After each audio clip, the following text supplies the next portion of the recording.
Ladies and gentlemen, Hall of Famer, CC Sabathia.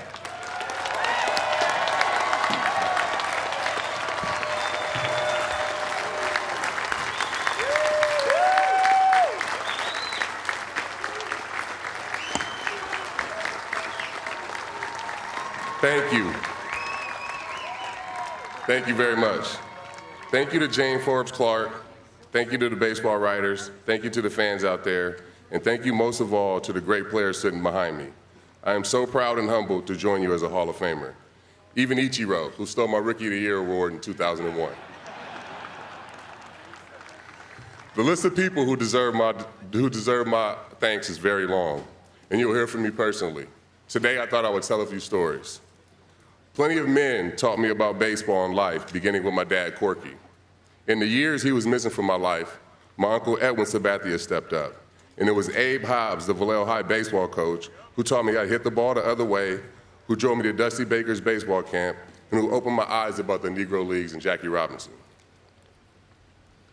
No one has more fun hanging out with the fellas than me. But I have been blessed to have so many wise and caring women in my life. Growing up, there was my aunts, Gloria Rufus and Denise Jones, Sharon Sabathia and Jeannie Sabathia. There was Jennifer Austin, Carmen Merriman, Gwen Lake, Ophelia Wells, Hazel Wilson, and especially my grandmother, Eltha Rufus. My granny's house was my home base and safe place. I spent a lot of nights there and ate a lot of her red beans and rice and plum jelly that I would eat straight out of the jar. My granny had a huge grapefruit tree in her backyard. When I was young, I would collect the ones that fell, line them up, and throw them at a folding chair as my strike zone. That was the first time I realized I could throw hard. As a teenager, when I wanted to get a job in Marine World, my granny said, "No, focus on baseball." You'll be lucky to have even one of those women in your life, and I've had them all. A village of women who raised me, guided me, made me laugh, fed me, protected me, and a few times literally saved me. Starting with my mom, Margie.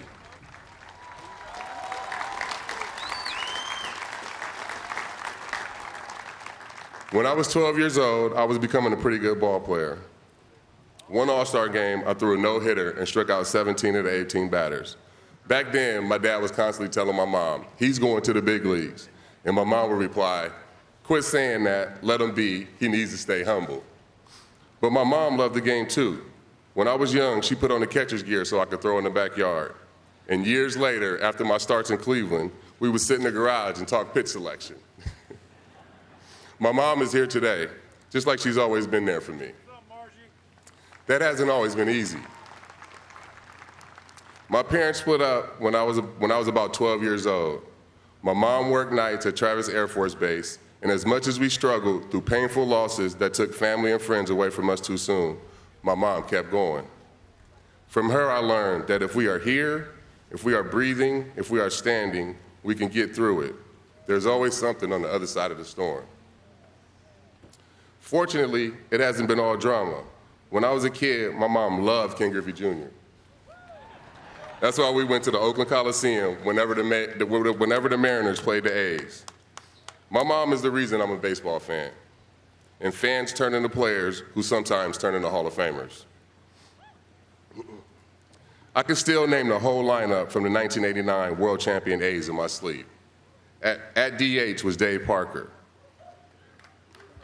I know we all wish he was here with us today. It's an extra honor to be a part of Dave's Hall of Fame class.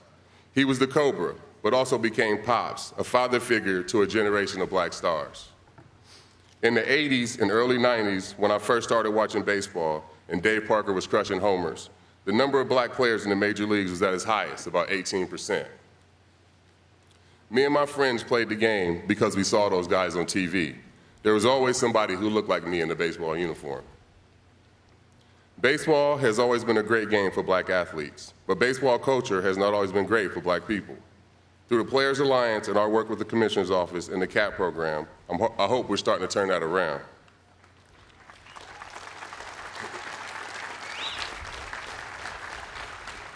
I don't want to be the final member of the Black Aces, a black pitcher to win 20 games in the big leagues. and I don't want to be the final black pitcher standing here giving a Hall of Fame speech.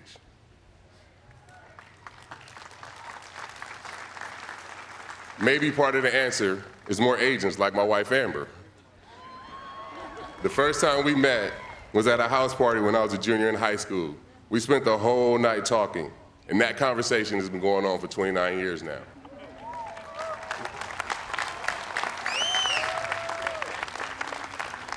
From the beginning, Amber told me when I was being stupid. She never lied to me. She keeps things real, she keeps things real out of love, not out of games or anger. As a rookie in Burlington, North Carolina, I was so raw, Carl Willis had to teach me the right place to stand on the rubber and the right way to hold a four-seamer. I was so homesick that I would go to a phone booth every night and call home.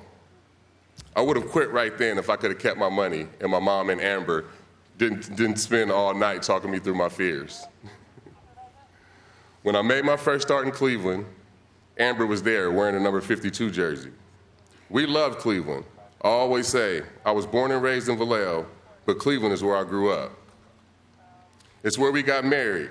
3 out of our 4 children were born there, and my biggest regret in baseball is not winning a championship for the fans in Cleveland. Amber was there in Milwaukee, pregnant, when I was first traded and nervous to start with a new team. She was there when I rode into rehab drunk.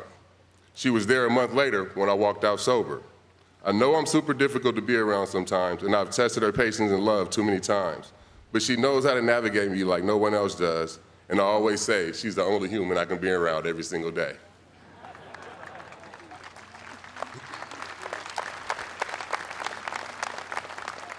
I loved playing in Cleveland and Milwaukee, but when it was time to go somewhere new, I thought I wanted to go to LA and play for the Dodgers close to home.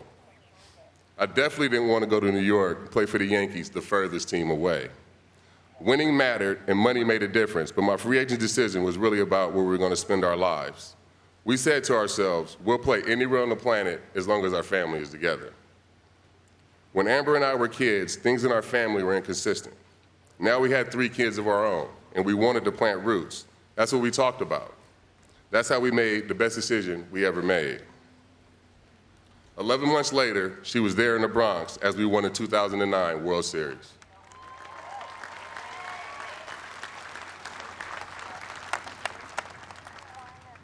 Amber and I have always been we.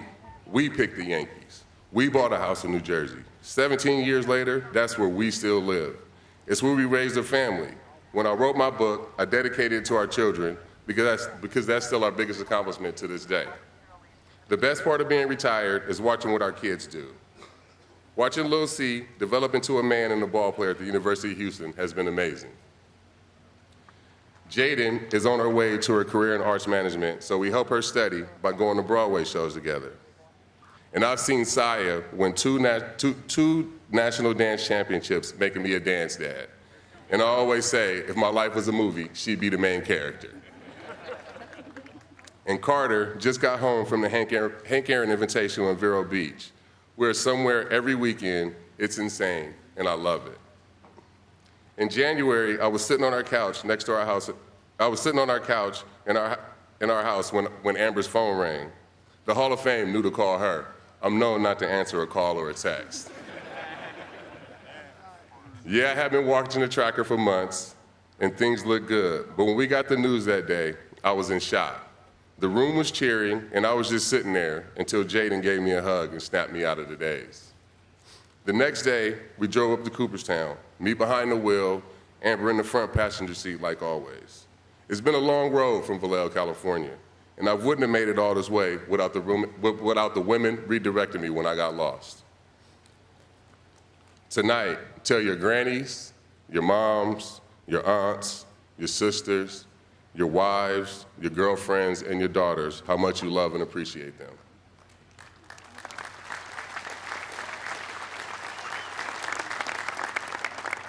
Thank you, Baseball Hall of Fame, for making the Sabathias a part of your family.